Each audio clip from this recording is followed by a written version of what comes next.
अऊज़ु बिल्लाहि मिनश शैतानिर रजीम। बिस्मिल्लाहिर रहमानिर रहीम। या अय्युहल्लज़ीना आमनू कूनू क़व्वामीना लिल्लाह शुहदा बिल क़िस्त वला यजरिमन्नकुम शनानु क़ौमिन अला अल्ला तअदिलू इदिलू हुवा अक़रबु लित्तक़वा वत्तक़ुल्लाह इन्नल्लाह ख़बीरुम बिमा तअमलून। आमन्तु बिल्लाहि सदक़ल्लाहुल अज़ीम व सदक़ रसूलुहुन नबियुल उम्मियुल करीम व नहनु अला ज़ालिका मिनश शाहिदीन वश्शाकिरीन वल्हम्दुलिल्लाहि रब्बिल आलमीन। क़ाल अल्लाहु तबारक व तआला फ़ी शानि हबीबिही मुख़बिरन व आमिरा इन्नल्लाहा व मलाइकतहु युसल्लूना अलन नबी या अय्युहल्लज़ीना आमनू सल्लू अलैहि व सल्लिमू तस्लीमा। अल्लाहुम्मा सल्लि अला सय्यिदिना मौलाना मुहम्मदिन व अला आलि सय्यिदिना मौलाना मुहम्मदिन व बारिक वसल्लम। अल्लाहुम्मा सल्लि अला सय्यिदिना मौलाना मुहम्मदिन व अला आलि सय्यिदिना मौलाना मुहम्मदिन व बारिक वसल्लम। अल्लाहुम्मा सल्लि अला सय्यिदिना मौलाना व अला आलि सय्यिदिना मौलाना मुहम्मदिन व बारिक वसल्लम। अल्लाह रब्बुल इज़्ज़त की हम्द व सना के बाद और पाक पैगम्बर सल्लल्लाहु अलैहि वालैहि वसल्लम पे हदिया दुरूद व सलाम पेश करने के बाद नहायत ही वाजिबुल एहतराम मुअज़्ज़ज़ सामाईन, बुज़ुर्गों, दोस्तों, अज़ीज़ भाइयों, गुज़श्ता जुमे हमारा मौजू ज़रा मुश्किल था, लेकिन पिछले मौजू के साथ उसका एक तसलसल था और एक अहम सवाल जो आजकल दुनिया में उठाया गया है मुल्हिदों की जानिब से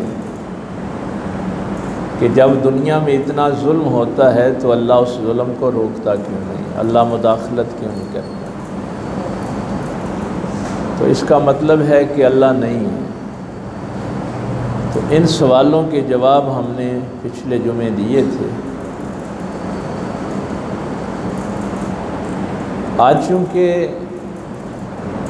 मुहर्रम का पहला जुमातुल मुबारक है, उस मौजू के साथ भी इसका एक ज़ाहिर ताल्लुक़ है जो हमने पिछले जुमे वजाहत के साथ बयान किया था कि अल्लाह ताला ने ये सारे काम हमसे जो करवाए, रोज़ा रखवाया, कुर्बानी, नमाज, हज, इन सारे कामों का एक ही मकसद था कि इंसान को तक़वा नसीब हो। रोज़े भी इसीलिए रखे लअल्लकुम तत्तकून, ताकि तुम मुत्तकी बन जाओ। कुर्बानी के लिए क्या फरमाया? लन यनालल्लाह लहूमुहा वला दिमाउहा वलाकिन यनालुहु तक़वा। अल्लाह की बारगाह में ना गोश्त पहुँचता है ना खून पहुँचता है, ये तो तुम्हारे दिल का तक़वा है जो अल्लाह तक पहुँचता है। तो सवाल यहाँ पे ये था कि रोज़े भी रख लिए, कुर्बानी भी कर ली, हज भी कर लिया, लेकिन तक़वा नसीब नहीं हुआ। असल सवाल ये था कि तक़वा नसीब नहीं हुआ तो उस सफ़र को क्या कहें जो सफ़र की मंजिल ही नहीं है। मंजिल तो हर इबादत की कुर्बे इलाही है ना। कुर्बे इलाही इसलिए है कि तक़वा। तो इसलिए मैंने मुहर्रम शरीफ में इस आयत को मौज़ूए गुफ्तगू बनाया है कि हमें तक़वा क्यों नहीं मिल रहा। क्या हम ये जो इबादतें कर रहे हैं ये सारी बेमंज़िल सफ़र कर रहे हैं। पिछले से पिछले जुमे मैंने एक जुमला आपसे कहा था कि अल्लाह ताला मेरे अंदर कुर्बानी की सिफ़ देखना चाहता है, वो मेरे अंदर लालच नहीं देखना चाहता, खुद गर्जी नहीं देखना चाहता, मेरे अंदर सब्र और शुक्र देखना चाहता है। क्या ये सिफ़ात मेरे अंदर पैदा हो गई हैं जो अल्लाह देखना चाहता है? तो अगर वो सिफ़ात मेरे अंदर पैदा ही नहीं हो रही तो फिर सारे सफ़र का मकसद क्या है? आप दूर दराज से जुमा भी पढ़ने आते हैं, आप इबादतें भी करते हैं, कुर्बानी भी की, रोज़े भी रखे, तो इन सारे सवालों का जवाब ये सूरह माइदा की इस आयत में अल्लाह ताला ने दिया। इरशाद फरमाया या अय्युहल्लज़ीना आमनू कूनू क़व्वामीन लिल्लाह।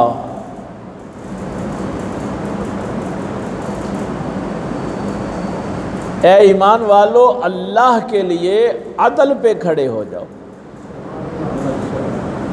कूनू क़व्वामीना लिल्लाह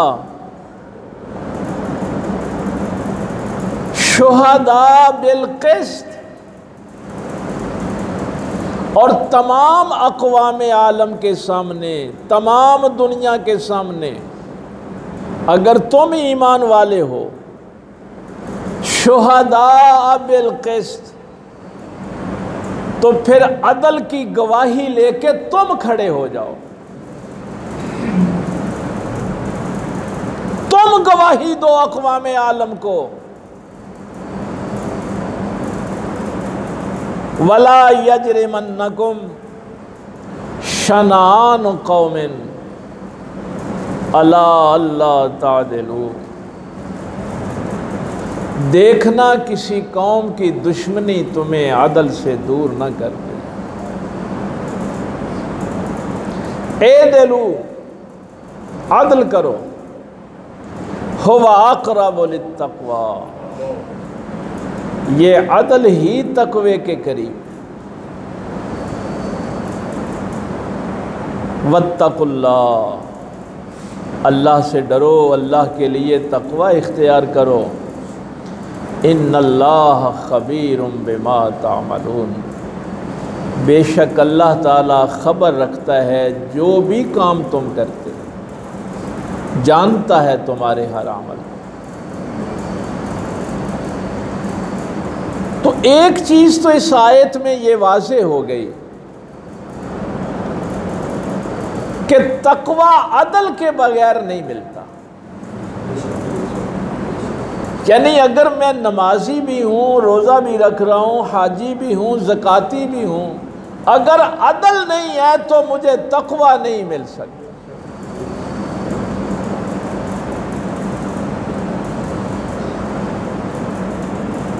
अब आदल के माने का तयन कैसे करें? कौन करे? आदल का माना क्या है?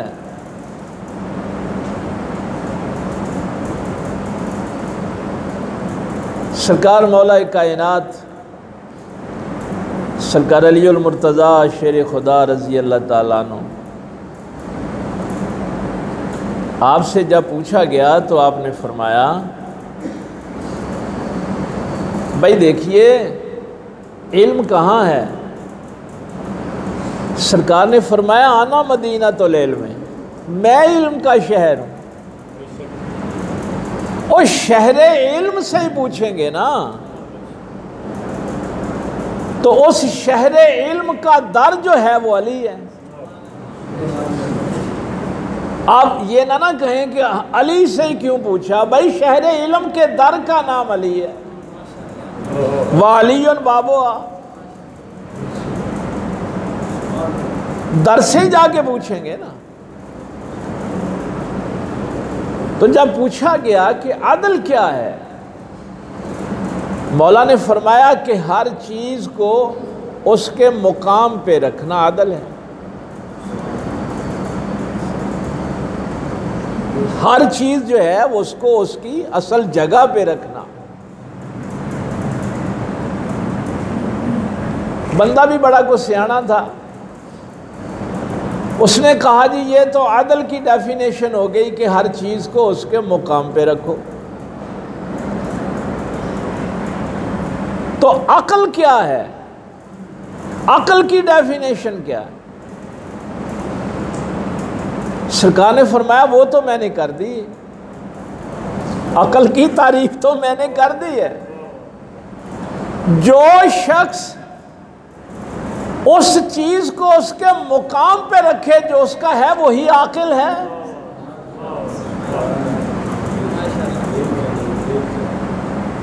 तो ये दो चीजें मिला के बयान की कि आदिल ही आकिल होता है और आकिल ही आदिल होता है। अगर मुआशरे में, घर में अदल नहीं है तो इसका मतलब है वहां अक्ल नहीं है, वहां जहालत है। उस मुआशरे को भी आकिलाना मुआशरा नहीं कहा जा सकता जहां आदल ना हो। आदिलाना मुआशरा ही आकिलाना होता है।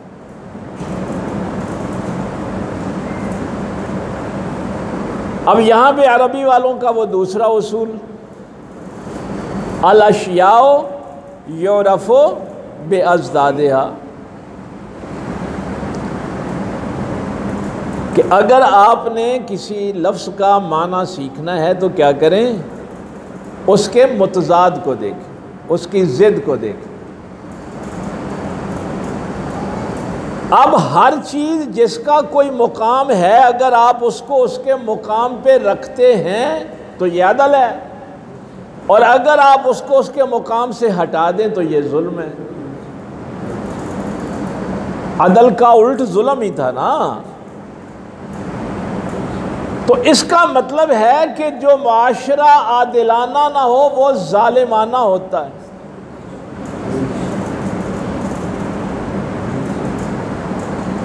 अब कुरान कह रहा है शुहदा बिल क़िस्त, तुम अक़वाम आलम के सामने अदल की गवाही के लिए खड़े हो जाओ। तो जो खुद जालिम हैं वो क्या किसी के सामने अदल की गवाही देंगे?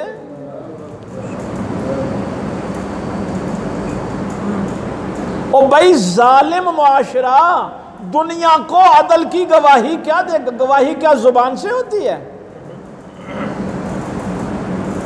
गवाही किरदार से होती है। अगर हमारे किरदार ही जालिमाना है तो हम दुनिया को क्या अदल का दर्श देंगे?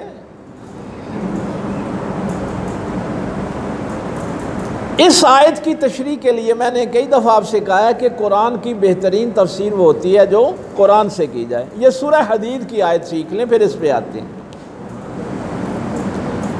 सूरह हदीद में मेरे अल्लाह ने इसकी वजाहत फरमाई। फरमाया लक़द अरसलना रुसुलना बिलबय्यिनात,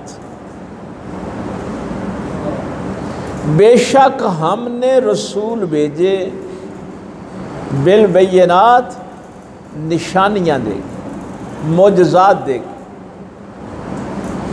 व अनज़लना मअहुमुल किताब वल मीज़ान,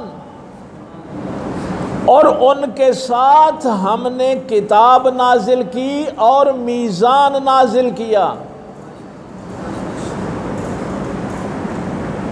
ये तमाम रसूलों की बात हो रही है।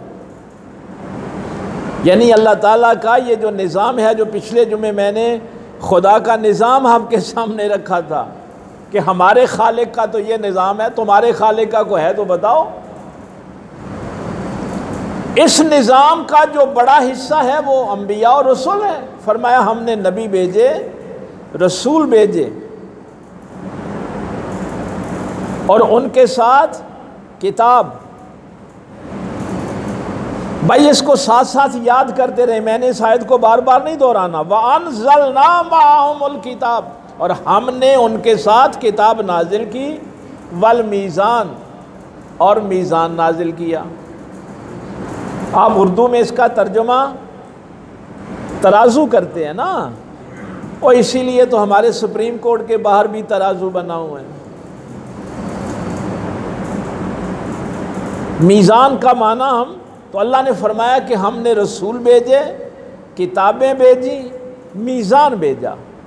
इस सारे निज़ाम का मकसद क्या है? लियक़ूमन्नास बिलक़िस्त, ताकि इंसान अदल पे कायम रहे।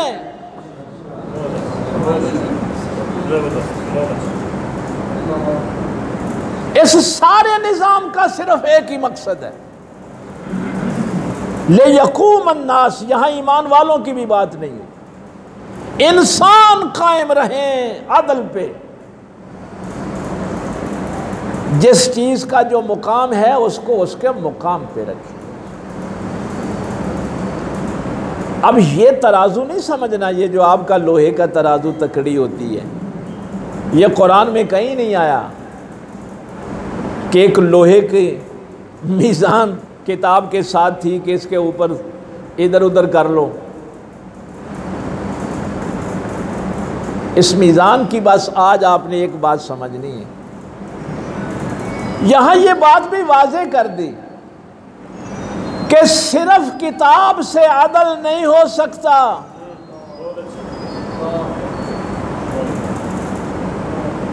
सिर्फ किताब से अदल नहीं हो सकता, लिखे हुए सिर्फ कानून से अदल नहीं हो सकता जब उसके साथ मीज़ान ना हो।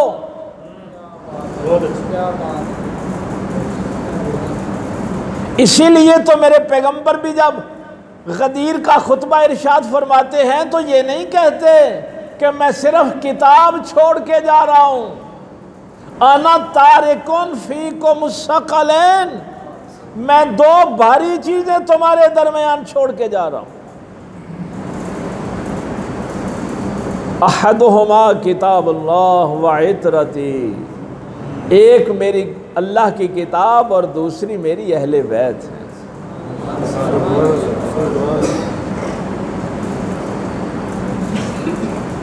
तो मीज़ान पे तमाम मुफस्सिरीन का ये इत्तेफाक है कि मीज़ान से मुराद सीरत पैगंबर है सल्लल्लाहु अलैहि वसल्लम, कि इस किताब के अदल को अमली तौर पे अपने ऊपर और उम्मत पर नबी ने नाफिज कैसे किया। मीज़ान किसी तकड़ी का नाम नहीं है, सीरत मुस्तफ़ा सल्लल्लाहु अलैहि वसल्लम का नाम है। हर दौर के नबी की सीरत मीज़ान है।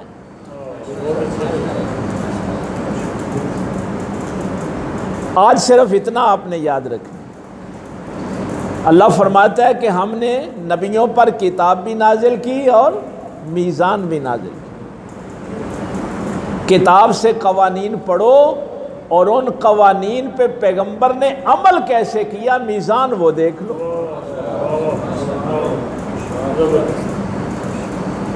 अब पलड़ा ना इधर झुके ना उधर झुके, पलड़ा झुकने ना पाए। तो अब ये चूंकि वो आयत तो थी पिछले जुमे के हवाले से कि इस पूरे निज़ाम का मकसद क्या है, लियक़ूम अन्नास बिलक़िस्त। यहाँ ये भी बड़ी आयत के अगले हिस्से में वैसे हदीद का जिक्र है, लोहे का भी, आयत उसमें वो मुकम्मल नहीं अभी मैंने पढ़ी, लेकिन कुरान ने ये नहीं कहा कि अदल तलवार से नाफिज होगा, अदल किताब और मीज़ान से नाफिज होगा। इसलिए फरमाया ला इकराह फिद्दीन, इस दीन में जबर नहीं है। यहां जो बात होती है वो आदल के साथ होती है, हर चीज को उसके मुकाम पे रखा जाता है। अल्लाह को उसके मुकाम पे, पैगंबर को उसके मुकाम पे, वालिदैन को उनके मुकाम पे, वो साथजा को उनके मुकाम पे, हाकिम अपने मुकाम पे रहे, महकूम अपने मुकाम पे रहे, इमाम अपने मुकाम पे रहे, मुक्तदी अपने मुकाम पे रहे। गड़बड़ उस वक्त होगी जब किसी को उसके मुकाम से हटाया जाएगा। अब आयत का मिजाज देखें ज़रा। पहले तो फरमाया कि अल्लाह के लिए अदल पर खड़े हो जाओ, फिर फरमाया कि अक़वाम आलम के सामने तुम गवाही दो अदल की। ये काफ़ी नहीं था, वला यजरिमन्नकुम शनान कौमिन अला अल्ला तादिलू, देखना किसी कौम की दुश्मनी तुम्हें अदल से दूर न कर दे। मैंने उस दिन अमजद साहब के गांव में ये बात ही कही थी कि ये 2005-06 में एक सर्वे हुआ था यूरोप में, अमेरिका में, को 18-20 साल पहले की बात है, कि इस दुनिया में जुल्म क्यों होता है। तो 80% लोगों ने जवाब दिया था कि फितरत इंसानी की वजह से होता है। जब तक इंसान की फितरत नहीं बदलती उस वक्त तक दुनिया से जुल्म ख़त्म नहीं हो सकता। ये 80% लोगों का जवाब था। लेकिन मैंने उस दिन भी कहा था कि ये जवाब गलत है, चाहे 100% लोग ये जवाब दें। क्यों? कुरान कहता है फितरत अल्लाहिल्लती फतरन्नास अलैहा ला तब्दीला लिखल्क़िल्लाह, फितरत पाकीज़ा है। फितरत बनाने वाले ने फितरत को पाकीज़ा बनाया है। फितरत गंदी नहीं है। हर पैदा होने वाला बच्चा फितरत सलीमा पे पैदा होता है, पाक पैदा होता है, किसी के घर में भी पैदा हो। ये जो बाद की फितरत है ये फितरत सानिया है। फितरत अव्वलिया जो है, फितरत इलाहिया जो पहली फितरत है वो पाकीज़ा है। फरमाया उसके वालिदैन उसको मजूसी बना लेते हैं, नसरानी बना लेते हैं, यहूदी बना लेते हैं। फितरत सानिया वालिदैन बनाते हैं, मुआशरा बनाता है, स्कूल कॉलेज बनाते हैं, बुरी सोहबत। तो उस दिन मैंने वहाँ एक जुमला ये कहा था कि अगर फितरत में जुल्म है तो ये जो अदल और इंसाफ की इंसान के अंदर तलब है, फिर ये किसकी है? अगर इराक पर भी हमला हो तो 10 लाख ईसाई वाशिंगटन में जुलूस क्यों निकालते हैं कि अदल होना चाहिए? फलस्तीन पे हमला हो तो पूरी दुनिया के इंसान क्यों खड़े हो जाते हैं? फुटबॉल के खिलाड़ी फलस्तीन के झंडे लेके, जिनका ताल्लुक भी कोई नहीं फलस्तीन के साथ, इसलिए कि फितरत की तलब अदल है, जुल्म नहीं है।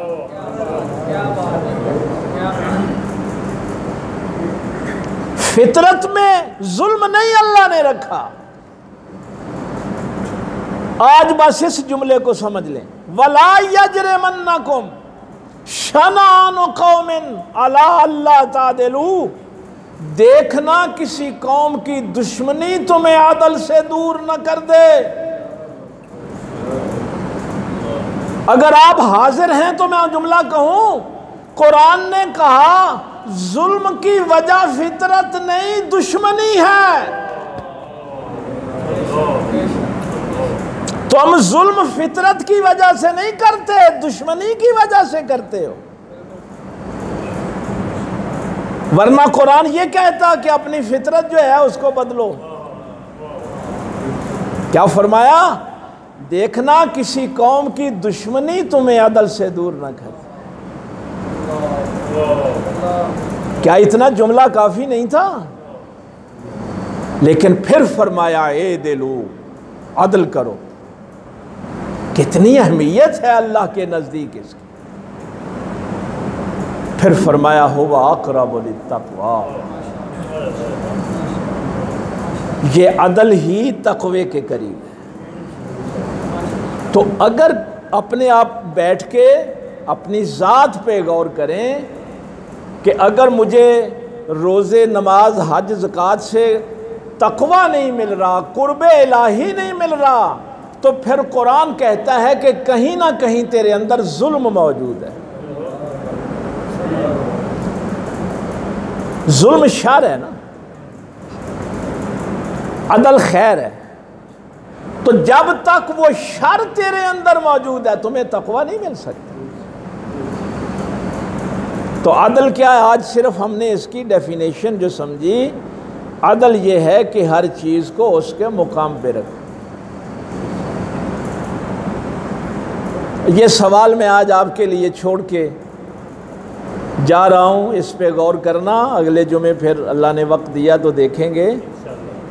पहली चीज़ तौहीद है ना मेरे अकीदे में, पहली चीज़ तो तौहीद है। असास असले उसूल तौहीद है। इस दीन की सारी बुनियाद तौहीद पे खड़ी है। आपने भी जाके सोचना है, मैंने भी सोचना है, क्या मेरे दिल में अल्लाह को वो मुकाम हासिल है जो उसका मुकाम है? क्या मैंने अपने दिल में अल्लाह को वो जगह दी है जो उसका हक है? क्या मेरी जिंदगी में अल्लाह का वो मुकाम है जो अल्लाह का हक है? जुल्म तो यहां से ही शुरू हो गया कि ये दिल अल्लाह के लिए था, हमने यहां किसी और को बसा लिया। अदल यही है ना कि हर चीज को उसके मुकाम पे रखो। जब ना मेरे दिल में तौहीद है ना मेरे अमल में तौहीद है, तो जुल्म तो यहां से ही शुरू हो गया। वमा क़दरुल्लाह हक़्क़ क़द्रिही, तुमने अल्लाह की वो कदर नहीं की जो करनी चाहिए थी।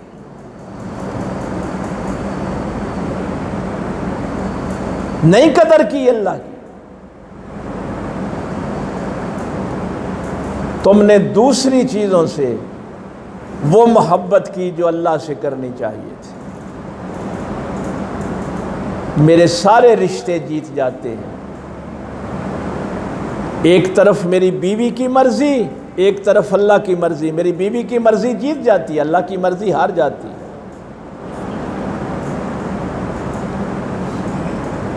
एक तरफ मेरी औलाद की मर्जी, एक तरफ अल्लाह की मर्जी। मेरी औलाद की मर्जी जीत जाती है।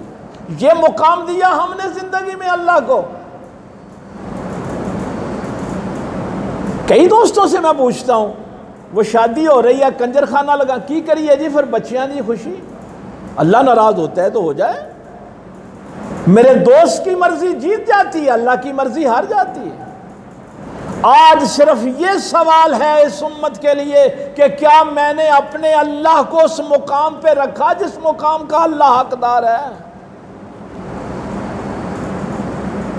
हमने अक़वाम आलम के सामने गवाही देनी है अदल की और इंसाफ की।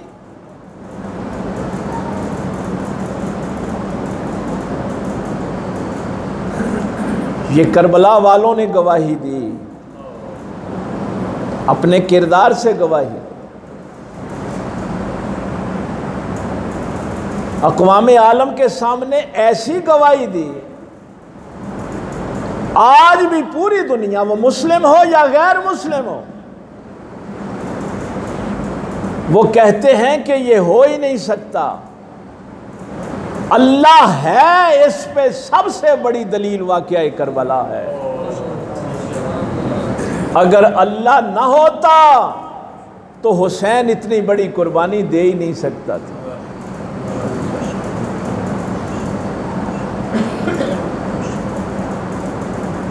यही फरमाया गया है कि अक़वाम आलम के सामने अल्लाह के लिए गवाही के लिए खड़े हो जाओ, अपने किरदार से गवाही। हर चीज़ को उसके मुकाम पे रखो, किसी भी चीज़ को उसके मुकाम से ना हटाओ, वरना जुल्म हो जाएगा। अब आदल क्या है? हर चीज़ को उसके मुकाम पे रखना। प्यासा है ना,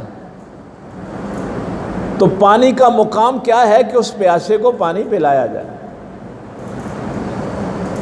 अगर पानी प्यासे तक नहीं पहुंचा तो जुल्म है। और भाई अदल और जुल्म है, ये भी एक लाइन है ना। अगर खाना भूखे तक नहीं पहुंचा तो जुल्म है, अगर खाना भूखे तक पहुंच गया तो आदल है।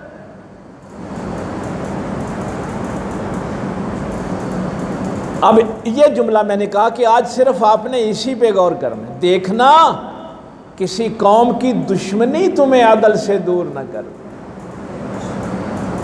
सबसे पहला दुश्मन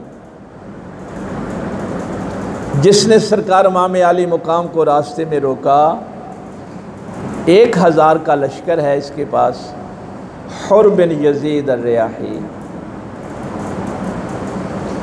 इसी ने कूफा वाला रास्ता जो था उससे मोड़कर करबला तक लेके आया। सरकार इमाम आली मुकाम के घोड़े को रोका। वो शायद पिछले साल भी मैंने आपसे अर्ज़ किया था कि इमाम ने फरमाया कि तेरी माँ तुझे रोए, ये तू क्या कर रहा है। ये अरबों के नज़दीक अपने गुस्से का इजहार करने के लिए ये जुमला बोला जाता है, तेरी माँ तुझे रोए।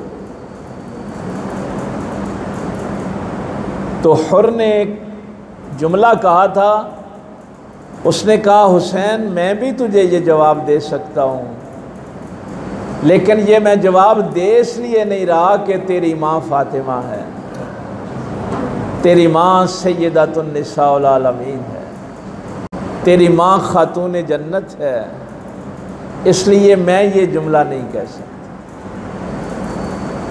तो कहते हैं कि पूरे यजीद के लश्कर से हुर को ही ईमान नसीब क्यों हुआ? वो इसलिए कि हुर ने उस मौके पे सैयदा फातिमा का अदब किया था,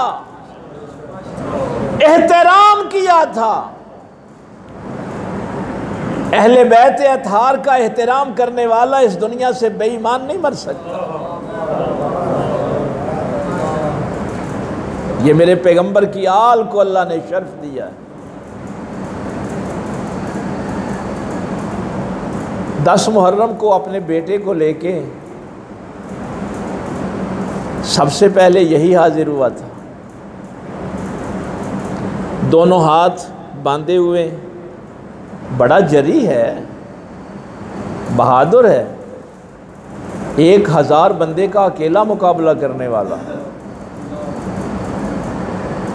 और दूसरे सरदार उसे समझा रहे हैं, और इतना ज़हीन आदमी क्या फ़ैसला कर रहा है।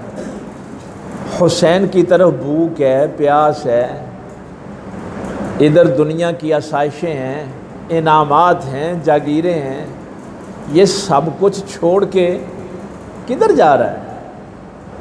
हुसैन के पास तो अब दुनिया का कुछ नहीं रहा। तो हुर ने उन यजीदी सरदारों से कहा तुम ये दुनिया की चीज़ें देख रहे हो कि यजीद के साथ रहोगे तो गवर्नरी मिल जाएगी, अशरफियाँ मिल जाएंगी, मालो मता मिल जाएगा। ये जो जुमला मैं कभी कभी आपसे कहता हूँ ना, इस कुरान की, नबी की, खुदा की, दीन की उस बंदे को ज़रूरत है जिसको अपनी आखिरत की फ़िक्र है। जिसको अपनी आखिरत की फ़िक्र नहीं ना, उसको कुरान की भी कोई ज़रूरत है, उसको नबी की भी, दीन की भी कोई ज़रूरत है। हुर ने उस मौके पे यजीद के सरदारों से कहा, और तुम गवर्नरियां पैसे दिरमो दिनार देख रहे हो, ये क्यों नहीं देख रहे कि इधर जहन्नम के शोले हैं, उधर जन्नत के फूल हैं। फैसला तुम गलत कर रहे हो कि मैं गलत कर रहा हूं? क्या जो जहन्नम का फैसला करे वो सही है, जो जन्नत का फैसला करे वो सही है?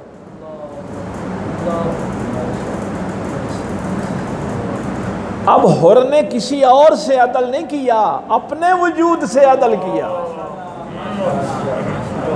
अपने आप से अदल किया, अपने आप को उस मुकाम पे रखा जो मुकाम उसके लायक था। एक साहबे ईमान का वजूद जन्नत के ही लायक है ना, वो जहन्नम वालों में कैसे रह सकता है? दोनों हाथ बांधे एक मुजरिम की तरह। देखिए यजीदी लश्कर 22,000 का भी कहते हैं, 20,000 का भी, 15,000 का भी, कुछ ने लाख तक भी, लेकिन क़यामत तक नाम हुर का ही जिंदा रहेगा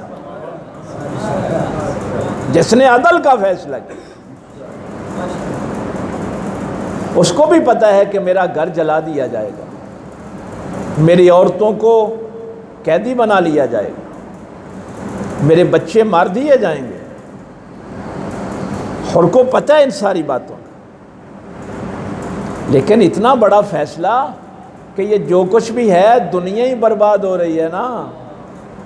लेकिन दुनिया भी कब बर्बाद हुई? आज भी मिंबरों पे हुर का जिक्र हो रहा है।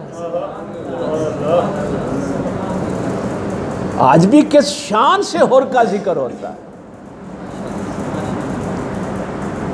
आके सर रख दिया सरकार इमाम आली मुकाम के कदमों पे, कहने लगा हुजूर मैं आपका गुनाहगार हूँ, मुझे नहीं इल्म था कि ये लोग यहाँ तक आ जाएं। क्योंकि उसने अमर इब्ने साद से ये पूछ लिया कि क्या वाकई हुसैन के खिलाफ जंग करनी है? उसने कहा हाँ इब्ने ज़ियाद का यही हुक्म। हुर ने कहा हुजूर मुझे इस बात का इल्म नहीं था कि ये लोग यहाँ तक उतर आएंगे कि नवासे रसूल के खिलाफ जंग लड़ेंगे, नबी के बेटे के खिलाफ। क्या मेरी तौबा की कोई राह निकल सकती है?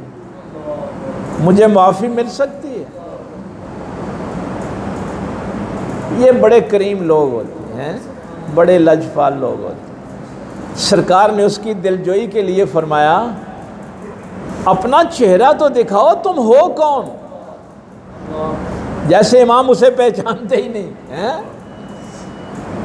खड़ा हो गया, कहने लगा हुजूर मैं हुर हूँ जिसने आपका काफिला रोका था, यहाँ तक लेके आया हूँ, मुजरिम हूँ, आपका गुनाहगार हूँ।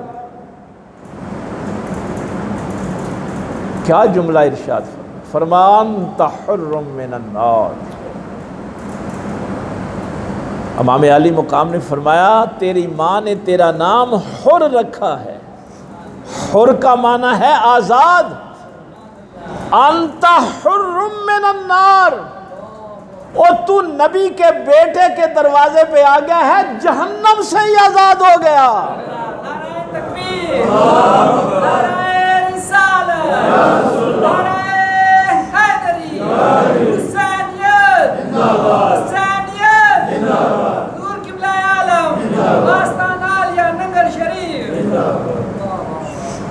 और उसमें एक बात जो मैं कर रहा था, कि यहाँ तक ये नौबत आई, उसके पीछे क्या था? आदल था। हुर ने यहाँ जो जुमला कहा, चूँकि जब हुर ने रोका तो किसी ने आके सरकार इमाम अली मुकाम से कहा कि हुर के सिपाही प्यासे हैं, उनके पास पानी नहीं है। तो सरकार इमाम अली मुकाम ने क्या फरमाया कि हमारे लश्कर के पास जो पानी है वो हुर के सिपाहियों को पिला दो। अदल है ना भाई, प्यासा दुश्मन भी होगा तो उसको पानी पिलाया जाएगा। आयत ज़हन में है ना, किसी कौम की दुश्मनी तुम्हें अदल से दूर ना कर दे। तुम इस बुनियाद पे बेइंसाफ ना हो जाना कि सामने तुम्हारा दुश्मन खड़ा है। तुम जुल्म करोगे ही दुश्मनी की वजह से। ये नबी का बेटा उन लोगों को बता रहा था कि अब वाज़े हो गया कि हुर का लश्कर दुश्मन है, लेकिन प्यासा है तो अदल कहता है कि प्यासों को पानी पिलाओ चाहे दुश्मन ही क्यों ना हो। फिर कहा गया कि हुजूर हुर के घोड़े भी प्यासे हैं। इधर से भी एक दो बंदों ने कहा कि अब तो हमें हमारा मुहासरा कर लिया गया है, हमें घेर लिया गया है, ये थोड़ा सा पानी आप ये भी सखावत कर रहे हैं। ये पिछले से पिछले जुमे वाला जुमला कि अल्लाह मेरे अंदर ये सिफ्त देखना चाहता है। अल्लाह मुझे खुद गर्ज नहीं देखना चाहता, अल्लाह मुझे सखी देखना चाहता है।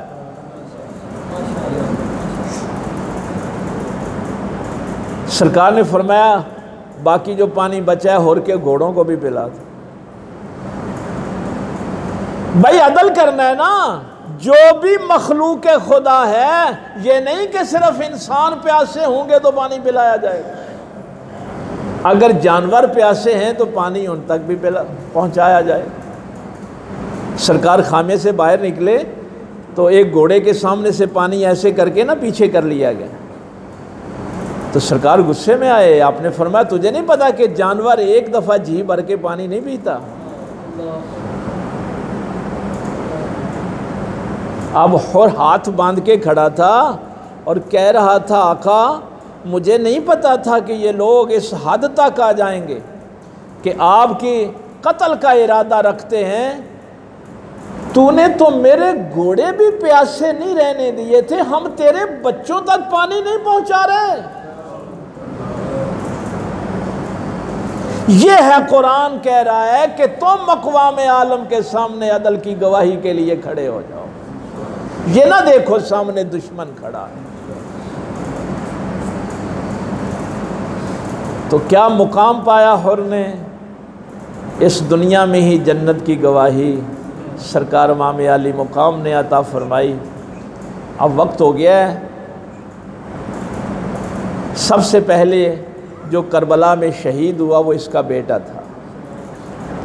हुर ने अपने हाथों से रवाना किया। वो मंज़र भी बड़ा अजीब तारीख़ ने लिखा है कि जब हुर का बेटा घोड़े से नीचे गिरा ना तो उसने अपने बाप को आवाज़ दी कि मुझे संभालो। तो जब हुर अपने बेटे को उठाने के लिए गए तो देखा कि इमाम हुसैन पहले ही वहाँ मौजूद थे। हुर ने कहा या अबा अब्दुल्लाह हुसैन, आका आप मुझसे पहले आ गए। फरमाया मुझे पता है बाप से बेटे का लाशा उठाया नहीं जाता, इसलिए तेरी मदद करने आया। अल्लाह ताला आदल पे कायम रखे, जुल्म से बचाए। व आखिर दावाना अल्हम्दुलिल्लाहि रब्बिल आलमीन।